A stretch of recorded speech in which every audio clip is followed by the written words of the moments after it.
justement pour informer nous dans les justement la République démocratique du Congo. Voilà, 27 septembre 2025, batata, maman, boyesu malamu en tout cas na émission na bino mbongona, émission bolinga mingi justement na cadre ko informer bino na ozako de justement na République démocratique du Congo. Bébé moment na biso eza maman ko ya yiki qui en tout cas tu vas ko baté est-ce que guerre na est ezali priorité to pe ba démarche chef de détat mené ezali priorité na Assemblée nationale également il y a eu de démission est-ce que ezali priorité tentative de réponse na invité na biso to yami pona mokolelo to yambe sur base ya actualité c'est-à-dire qu'on défrayer chronique dans la République démocratique du Congo sur toute cette question au niveau de l'Assemblée nationale et puis une pétition Ezaki Bongo lancé et pas il y a quelques membres du bureau de l'Assemblée nationale kasi monsieur Bazali réhabilité lobby kasi professeur président national président plutôt Vital Kamerhe asali bonko démissionné yena questeur adjointe bango mbale ba démissionné kasi na simana bango monsieur lobby déjà na niveau ya plénière en Assemblée nationale les Bazaki Bongo réhabité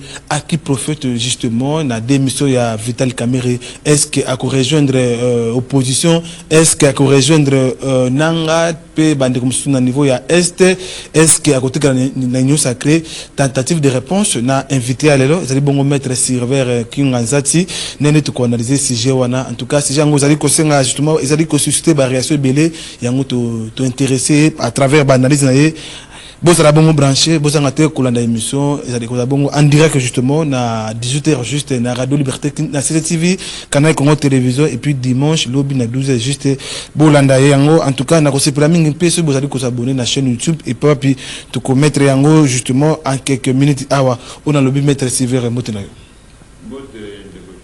après avoir ça moi déplacement na niveau à Congo central na retour le long na ville province à Kinshasa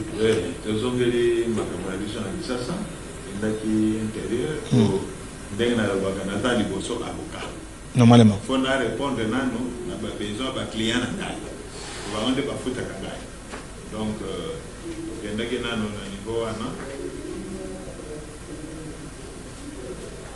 donc je disais que merci mingi na ndengo ya bingai na pesimbote pa na yo pe na ba téléspectateurs de Sonyonso et ndengo lobi na kendake Movembo pour répondre d'abord la mission d'engager avocat. Normalement. Pour yangonde musala ou elesa kangai, ndako samba na kisasa bon. Noko bengi sakingai na koka ko boya te nde na ye ko répondre na invitation na yo. Très bien. Après avoir constaté déplacement maître Silver, Makambebele Liki, c'est ça au niveau de l'Assemblée nationale, et puis la pétition qui justement lancé na quelques membres du bureau de l'Assemblée nationale. Kasi avato comme wana Vital Kamerhe a beaucoup démissionné après avoir auditionné na ba membre du bureau à qui profite justement la démission il y a président de l'Assemblée nationale Vital Kamerhe. Est-ce que c'est à l'opposition soit à l'union sacrée? Non, mais na banza ce qui te sali une analyse froide, totali démission wana ils allaient profiter na UDPS.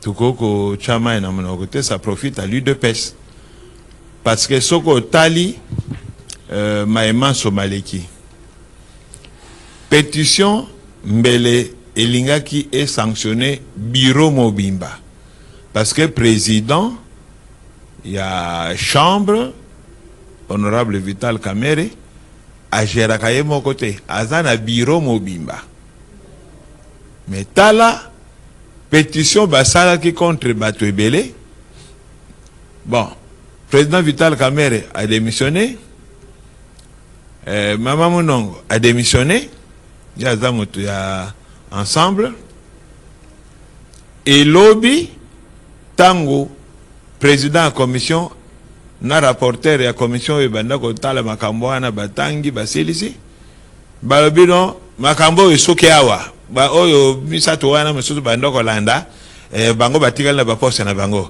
débat est clos sur cette situation donc manifestement banda ko lokende motu à Vital Kamerhe Kubosa la caméra longue pour les autres batikala na bango makambo wana esili babika azali bongo na incompétence maître sévère. Est-ce que ça veut dire que c'est à la base il y a la pétition et puis c'est Crispin Mundo azali bongo ancien membre de l'INC. Mais incompétence c'est la guisini. Vital Kamerhe a été directeur de cabinet et à président de la République. Nayoga Gite Mokolbalobaga azalaki incompétent. Il a été ministre de l'économie. Nayoga qui incompétence n'a été. Il a déjà présidé cette chambre-là. Alors, on n'a pas d'incompétence. Et j'apprends. Les députés, avant des vacances parlementaires, une évaluation de Bango, ils ont jugé la gestion des chambres wana, gestion moko malamu avant Bakend. Bon, quand on a un congé, on a combien incompétent? Non. Le problème est ailleurs. Est-ce que les députés ont intérêt à bangote, augmentation de l'émolument à bangote? D'abord, les députés Nabiso travaillent à bango pour l'intérêt à la population en général. Très peu se soucient na intérêt à la population. La majorité bazawana kowe le émolument na bango, kowe le jeep, kowe la avantages sociaux na bango. C'est ça. Est-ce que si on a député tombe qui kuna balobino il faut salaire à fonctionnaire mata, salaire à policier mata, salaire à militaire mata. Aussi yogango. Mais bango basala comme boulot, ce que ba émolument de bango est matité. Nous avons dit ba émolument au bango bazoko zwa na sanza moko et ça soki 50 ou 60 mois de salaire à fonctionnaire. Donc avoir les choses ndenge lekeli. D'ailleurs, il a lancé une pétition. Azali Motoye Dépêche. Il a présidé la commission Wana. Azali Motoye Dépêche. Azali au salle intérim. Azali Motoye Dépêche. Togolobani. Mais la signature, oui, mais il y a toujours bateau Bakumbe la Kalikambo. Il y a toujours des meneurs. Qui est le meneur? Le meneur, il y a Dépêche, non? Maître Sylvain, comment vous analysez comment on a union sacrée plutôt basée pour s'entretuer pour la bon Assemblée nationale, il y a eu même pas intervention, il y a des membres et tout le président de l'union sacrée. Il y a Jean-Pierre Bemba, il y a la Nini Mbosso. Pourquoi pas intervenir dans le cas il y a collègue dans le président il y a union sacrée? D'abord union sacrée wana na lobaki yango ezali un groupe hétéroclite. C'est-à-dire, un groupe ayant une tendance ébélée, un groupe ayant un objectif de mon côté, un groupe ayant wanakaka parce qu'ils veulent être autour du chef de l'État. Ce qu'on a dit, idéologie à partir moko wana, ou comme on a que ba idéologie na bango, ezali nango, qu'aucune direction mon côté. Vous avez dans ce groupe-là, appelé Union Sacrée, ou comme on a ba communiste bazali kuna, ba socialiste bazali kuna, ba socio-démocrate bazali kuna, ba libéraux bazali kuna. Donc sur le plan idéologique, elo comme côté sangisi bango. Donc la seule chose est sangisi bango, soutenir le chef de l'État. On est idéologie. Que soutenir une personne est idéologie. Un groupe doit avoir une vision d'ensemble. To sangani pour quel objectif? Tozana makamoni ne ko atteindre ba projet ni de société oyo to lingi to cha en pratique pour na bola ya société. Mais bazana ngote il y a un coordonnateur justement qui était censé même réunir président Union Sacrée, la partie politique pour nous soutenir Bandeko Nabango. Pourquoi il s'est limité? D'abord, j'avais dit ceci na Mikolo Eleki. Le fait d'avoir agrandi le présidium à 40 membres, l'Union Sacrée s'est fragilisée. On n'a jamais vu un groupe de 40 dirigeants, ils ont la caté. Et j'avais dit, la dernière fois, aujourd'hui, les événements me donnent raison, nous allons un peu prophète, j'avais dit que ceux qui élargissent ça qui, présidium, de 6 à 40, et ils allaient fragiliser, le présidium. C'est-à-dire, quelqu'un a réfléchi quelque part, que les 6 dirigeants et le présidium Oyakala, bazalaki trop fort, bazalaki forte personnalité. Pour fragiliser Bango, il faut que diluer Bango dans une masse de 40 Comme ça, bango 6 wana va comme fragile. Parce que maintenant, s'il y a une réunion du présidium, bon, Boza 40, si 6 ne viennent pas, et que 44 sont là, non, 36, 34 sont là, le quorum est atteint. Donc, bino ba 6 wana ba comme minoritaire, ata boza ba personnalité minene, ata bo personnalité makasi, ba comme minoritaire. Donc, l'élargissement de l'Union sacrée avait pour objectif qu'on fragiliser Présidium Makala parce qu'on estimait que dirigeants au Akala et Présidium, Bazala qui a un peu de forte personnalité, des fois ils bloquaient les choses. Alors pour nous Panzabango, pour nous aussi ce bango Makasi, on a élargi à 40. On a mis même des petits poissons, pour que Nzungu comme Monene et Bao Bazaki on a babano comme on est on fort Bazala fragiliser. Bon maintenant là, on a commencé à s'attaquer à ces dirigeants, les 6 là. Je pense que la liste va continuer, ce ne serait pas seulement Kamere. Au moment dans les jours à venir, on va continuer à fragiliser tous les anciens 6 dirigeants il y a présidium à déstabiliser Bango. Oui. Maître, aussitôt au lendemain de la démission, il y a professeur Vital Kamere, il y a eu des manifestations au niveau de l'Assemblée nationale et la population s'est perdue. Incliné même le dossier à 100 jours, bon à 100 jours, à niveau à cabinet. Est-ce que peut pas raison est-ce que caché à Vital Kamere et c'était à la base de la démission? Bon, sa démission c'est une décision sage. Ngana Lobaki Ango déjà avant qu'il ne le fasse, l'air Gaganayo qui a sali pétition, il y a 256 signataires. J'avais dit la meilleure décision que le président Kamere peut prendre, c'est de démissionner. Il ne fallait même pas qu'il se présente. Il fallait démissionner. Non, c'est un manque de confiance. Vous savez, lorsque vous êtes dans une équipe et que, aux autres monde baninga bazoko chao confiance, c'était à quoi ça sert de continuer? Namona gabano internet bakomaga, vaut mettre celle qui est mal accompagnée. Kona nini yozana baninga.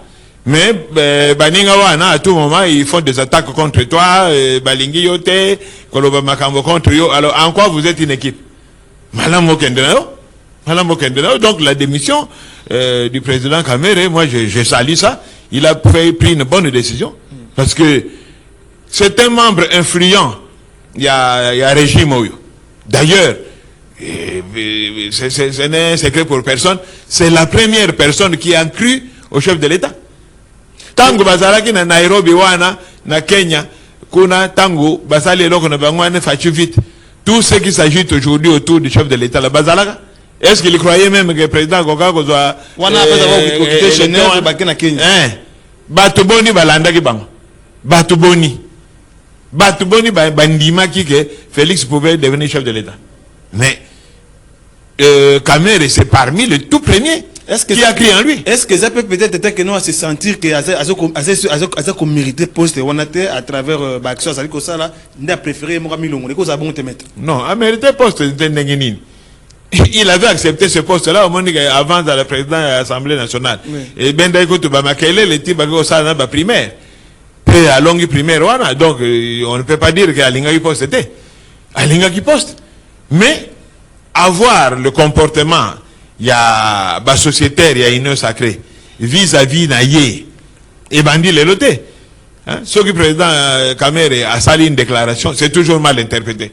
Alors Babo, c'est toujours mal interprété. Alors naïveté, l'Union sacrée en c'est un groupe d'élèves qui obéissent na maître na bango na messieurs, ce que messieurs a lobby que binonyos bogangi ce que lobby allez comme problème. Maître, c'est pas comme ça que fonctionne un groupe politique. Maître Sylvain, comment vous analysez? Est-ce que par hasard, vous avez remarqué que quelques leaders de l'Union sacrée, Baza Simate a démission à Vital Kamere, notamment Jean-Pierre Bemba, Guy Luando, également Samalukonde. Est-ce que cause a été Bango Baza derrière démission à Vital Kamere? Ce n'est pas impossible, hein. Nous sommes en politique. Parce que problème est allé aux années. Tozoko Kende vers la fin du second mandat du chef de l'État. Surtout comme en 2018, mandat président de la République, 2028 plutôt, mandat n'est pas. Et que l'aucun successeur, et que l'aucun un dauphin. Alors, l'Union sacrée, ils ont un panier à crabe. Crabe, a sauvé Vinaye. Alors, s'il faut fragiliser Moninga au Bozanaye na carte équipe qui peut être un candidat potentiel, c'est de bonne guerre.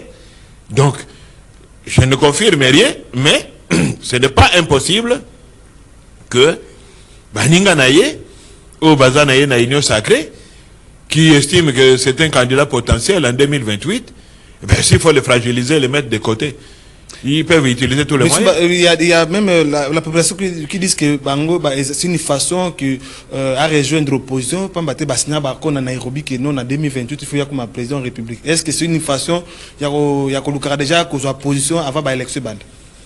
Non, mais Vital Kamerhe a longwe na parlement na esengo to na initiative na yemoko. Il a été poussé à la sortie parce que même à Resistaka, l'air balinga basa la vote avec 256 sénateurs alinga gabi makaka. Alors au lieu bayo ki sayo soni ke babengani yoko bengana. Pétition legi na commission, legi na commission, legi na examen maître. Est-ce que ndenge balinga basa bato za réhabiliter? Peut-être non. C'était lui qui était visé papa. Tout ça va mikete yende ba visa ki. Ba o musoso wana ezalaka ka une façon ya ko pakola biso mafuta kwa dormir biso. L'homme qui était visé c'était Vital Kamerhe. Vous allez voir que ce qui a résisté à Balinga va kende jusqu'au vote. Azena bureau, moi azena quelques membres bureau maître. Comment ça n'a été? Oui, mais azena quelques membres bureau. Bama bureau ngo bakei bana. Bangono se batikali. À part maman Dominique Monongo qui a démissionné, tous les autres balobi non makabosili ba homme soso ils gardent leur poste. Mais ça ba malgré fait ba chaki na mutu na bango et bon intérêt. Ceux qui ba démissionné parce que lorsque par exemple on parle de la gestion. Oui. Mais motajera kambongo nani c'est le questeur. Parce que ce qui est président a linga bim sambong ata senye moka mais Kester ne motako bim sambong mais ce que Kester a tigel balobi non problème ezate bango nyos batika on va bien démissionner na bango avant yango ça que baza non maman Dominique azai Kester adjoint mais titulaire na ya tigalit ya senya ka sortir mbongo tigalit alors si avait mes gestions ndeni ni ya jara mbongo tigalit président Kei. Voyez-vous Vital Kamerhe 2028 comme candidat potentiel? Ce n'est pas interdit. Il a déjà été candidat une ou deux fois. Candidat malheureux. Ah oui, il a déjà été candidat, donc ce qui a personne de 2028, ils sont montés, ils ont droit. Vous jugez sur base de l'accord signé dans Nairobi. Mais ces accords-là n'ont jamais été respectés. L'accord signé qu'ils ont respecté, l'accord signé qu'ils ont pendant 2028, l'accord signé qu'ils ont président Félix a eu direction Yamboka de 2019 à 2023. 2023, c'était le tour de Kamerhe jusqu'en 2028. Bateau s'est annoté. Donc, de 2019 à 2023, Kamerhe fallait à Premier ministre, ça n'a jamais été fait. En 2023, Yende fallait à la candidat et une sacrée, ça n'a jamais été fait. Donc, ces accords-là n'existent plus, on ne peut même plus en parler aujourd'hui parce que l'accord a émis Koufela dès le début. Maître, est-ce que Vital Kamerhe, justement, a changé la position, caméléon, est-ce que tu as accueilli pour infiltrer l'opposition d'ici 2028? C'est une façon d'aller infiltrer l'opposition. Mais infiltrer l'opposition, c'est ce que pour nous, l'opposition, ils ont droit à infiltrer l'opposition. L'opposition, c'est pluriel. Il va aller infiltrer l'opposition pour avoir quoi? Pas même avant de pouvoir. Non. Moi, je pense que en 2028, les jeux seront faits. Bon, en 2028, l'Union sacrée va se chercher un candidat. Les opposants aussi, candidat à Bango, ça sera parti. Ceux qui battent dans la carte de l'Union sacrée, se piloter un candidat au Bakopon. Et comme candidat indépendant, ils seront libres d'aller comme des candidats indépendants. Très bien, une fois de plus, Maître Silver Kunganzati, nous avons analysé justement des missions, il y a professeur Vital Kamerhe au niveau de l'Assemblée nationale. Maître, à l'heure actuelle, est-ce qu'il est temps, il y a une démission Bongo, aussitôt démissionné, il y a eu une réaction du chef de l'État au Abikino a eu acte. Après quelques temps, il y a eu aussi quelques déclarations de cadre de l'IDPS qui vise maintenant pour changer la constitution. Est-ce qu'il est important? Est-ce qu'il y a priorité? Est-ce qu'il y a nécessité pour la constitution à l'heure actuelle? J'ai suivi déclaration il y a Bandekwa IDPS, mais aux hommes on a que tout ça, ça donne une connotation politique dans le départ il y a Vital Kamerhe. Donc, les gens ont l'impression que Vital Kamerhe constituait un verrou pour changer constitution alors il fallait qu'on défenestrer pour nous élire la libre pour changer constitution. Mais la question que moi je me pose, est-ce que Namboko est tozali sérieux? Tozali sérieux Namboka Oyo, pendant que nous sommes en guerre, pendant qu'une partie du pays est cueillie, les gens sont sûrs de futilité de changer constitution. Nakopesa lisese moko. Nakolobango nano na monoko mboka ya batu moko boye, ya batu ba fleuve kuna, si menako bongo lango na lingala to na lopoto. Maye do malembo via mengeyo so de lembo wa so di poko ilembo via. Elagisi boy. Mandefu na yo ezali kozika. Me yo zoyoka solo ya mpuku ezozika. Mandefu na yo ezali kozika. Yo zoyoka solo ya mpuku ezozika. C'est une interpellation, hein? Maye do malembo via. Maye do mako malembo via. Ngetsu di tombe lembo. C'est une sagesse ancestrale. Maye do malembo via. Ngetsu di tombe lembo. Donc, le pays est en danger. N'ayébite nane loka congolais. J'ai dit la fois dernière, Tomonaka Bamboka loka la Yougoslavie et Bunga. Yougoslavie est à la Soute. Et comme Serbie, Kosovo et Monténégro. Toyebaki Mboka loka la Tchécoslovaquie et Bunga. Et comme le Slovénie, Slovaquie, Moussousouane. Tomona mboka awa pembe na biso Soudan et comme le Soudan du Nord na Soudan du Sud musika tawa na nani na Éthiopie et comme Éthiopie na Érythrée mais ndenge ni ba Congolais baza ko lala na yoka kaka na Congo ko sala mate o ezamboka elaka. Qui vous a dit ezamboka elaka? Vous êtes des dormeurs. Nzamba pesi bino mboka est en danger aujourd'hui na est kuna. Bazana armée na bango, bazana police na bango, bazon si bana na classe, si ko bazo recruter ba magistrat. Même la banque. Vous ne voyez pas que na yoki na banque moko ba tchekuna? Oui. Est-ce que bazo comme on a été que ezali ba attribué d'un état ou ezako s'installer? Alors, au lieu de ça sérieux, to luka ndenge ni to réunifier mboka. Non, biso c'est la constitution qui nous intéresse. Parce que si on change la constitution, les logues resili, si on change la constitution, le pays est réunifié. Mais soyons conscients, messieurs. Soyons conscients, boti okoko c'est chef de l'État. Boti okoko c'est Mokonzamboka. Boti okoko c'est Mokonzamboka, pas de déclaration inutile. Nous sommes derrière le chef de l'État et nous voulons le changement. Boti kabiloko wana. Il faut conseiller le chef de l'État à bon escient. Chef de l'État, zali magicien te. Aza censé ko yeba makamunyo sote. Bino ba collaborateur nde fobo sungaye na ko pesa ye ba conseil malamu pour l'andanzela malamu ko tombola mboka. Mais ba déclaration bino bozo sala wana sont des déclarations fantaisistes. Na yebite pour sobo na bino ba malamu to nini mais boye ba que malembo mayedo malembo via ben de tsodi tombe molembo. Très bien, en tout cas, très bien, en tout cas, ça fait mal. En tout cas, ça fait mal. Tant que comme on a flatteur tout autour, il y a chef de l'État. Même si c'est journaliste, c'est patriote Bazalati. Mais quand il s'agit du Congo, je pense que les choix est clair. Au maître Azul, on a passé la montée, mais comme on a flatteur tout autour, il y a chef de l'État. En tout cas, Félix Tshisekedi, du président de la République, faut tenir compte, il y a Maloba, maître, en tout cas, nous avons madame. Maître, crainte des années, comme on a vu ta caméra démissionner. Poids lourd, na niveau ya sacré a démissionné, azali on a ba député belé, est-ce que tu comme on a vu ta caméra pour rejoindre Nanga to M23 na niveau est? Bon, que je ne suis pas dans les secrets de Dieu. C'est-à-dire, Vital Kamer était quel comportement à tenir de toutes les façons. Otolanda qui officiellement, il a dit qu'il reste fidèle au chef de l'État, il va soutenir le chef de l'État, tout ça. Bon. Homme politique. Il est même rappelé que dans Nairobi, député, leader, non? Est-ce qu'il toujours Namboko Nabiso et l'Ogozobo Mamboko yo ingratitude. Mboko yo l'Ogozobo Mango ingratitude. Tozalaka na posa abatu soki toza na difficulté moko boye toza na posa lisungi soki basungi biso pasi oyo tozalaki nango esili c'est fini, on oublie.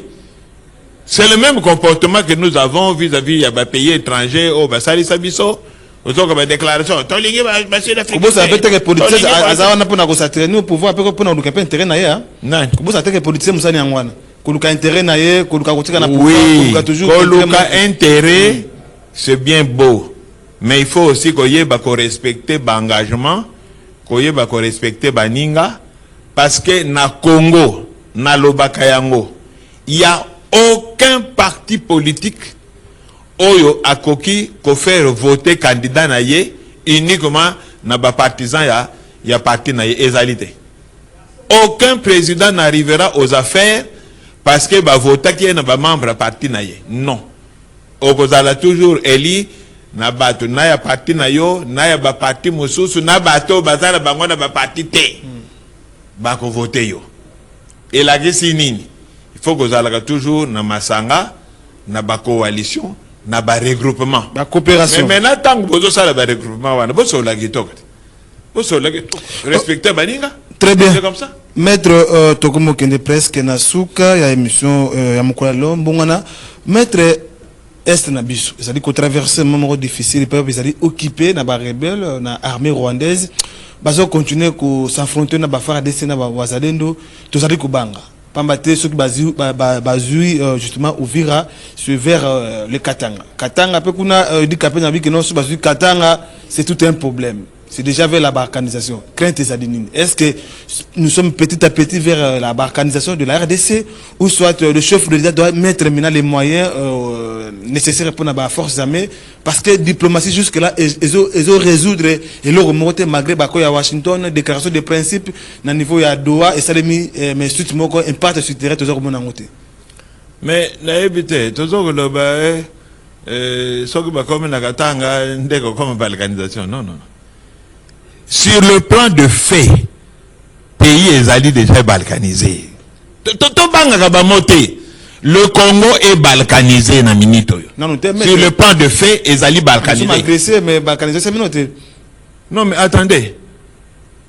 Balkanisation est alinée. Mais c'est lorsque le gouvernement central a contrôlé une partie en Bokate et que partie en Bokate est comme une administration moussous. Bato bazana est kona. Je vous ai dit ici, bazana armée na bango. Armée est attribuée à souveraineté en Mboka. Bazana police na bango. Police est attribuée à souveraineté en Mboka. Tolanda kia bazong si bana classe wana, ils ne sont pas gérés par le ministère national et enseignement wa. Maintenant Bolanda kia bazong recruter par magistrat, donc balingba ça la justice na bango. Oh yo eko dépendre, il y a conseil supérieur à magistrature ya biso awate. Mais ce sont les attributs déjà la souveraineté d'un pays. C'est un danger. Parce que non. Sur le plan physique, évidemment, ce n'est pas une entité reconnue internationalement, mais sur le plan matériel, sur le plan physique, il y a certains attributs, il y a souveraineté. Mais Hollanda qui nani honorable Justin Bitakwira l'Assemblée nationale mais a interpellé baninga na ye alors les populations de tabiso ba mon avis le ba inconscient est-ce que vraiment makambo zo le kana est kuna ndenge bandeko bazako kufa tout ça là est-ce que tant yango yo bitu to ko saka masolo dikolo il y a même la déclaration de Willy Mouchi qui a parlé de mais oui c'est alors on a qui ndenge ba FC honorable Bitakwira alors on a nani a retiré ba maloba parce que les gens lokolo bazan dans une salle climatisée malili balati ba veste bazo c'est le molima na bango bazo mona fête mais bazo battait la souffrance qu'endure la population à l'est. Très bien. Surtout continuer dans ce qui a boyé, évidemment, les dangers là, parce que c'est vrai que Ouvira, ils ont verrou moko, ce qui verrou en est sauté, et vous allez dire, le latin, aller à Yakta Est. Très bien, Tokom Nasuka sera jeté. Tokom Nasuka émission Bongwana, mettre na quelques 2 minutes pour conclure justement na passage na yona émission Bongwana, na dossier tali Bongo Assemblée nationale où Vital Kamerhe a démissionné. Bon, Vital Kamerhe a accueilli, les makambo mokili. les députés vont s'organiser, mais j'attire l'attention de la classe politique Nabiso. Allons à l'essentiel et pas à l'accessoire. Le pays est en danger, le pays est au bord de l'implosion. Allons à l'essentiel, totika ba distraction. Totika ba distraction, mettons tous les moyens pour recouvrer l'intégrité totale de Mboka Nabiso. Ce que tu continues à la distraction, boy. Tant que tu et vous allez un cauchemar. Très bien, to comme na suka ya émission ya Mukwalelo, en tout cas bo sentir matière yango to ki na intérêt ko ya mabongo maître Sylvain bon na dossier tele bongo professeur Vital Kamiro oyo a démissionné Castro yambe mbalasima si base ya question na bino bo benga biso na numéro na boto na bituna na bino et puis na page Facebook pe WhatsApp beaucoup la biso to kozanga te ko mabongo maître Sylvain mbalasima maître, merci beaucoup de m'avoir honoré aujourd'hui. Merci. Magena Zio na un pied levé. Ouais, bon. Yo dans il faut que na salle effort. Et puis il s'agit aussi du Congo. Vraiment, faut na ya na salle effort pour te éclairer opinion ya bana mboka. Très bien, à la prochaine fois. Tu vas me mettre sévère, mais botu na biso, mituna na numéro wana, botu quand même na bino. Merci.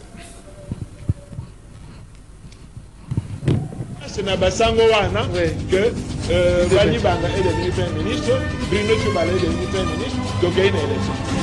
C'est lui qui gérait l'argent. Il fait partie de la chaîne à recette. Il fait partie de la chaîne à défense.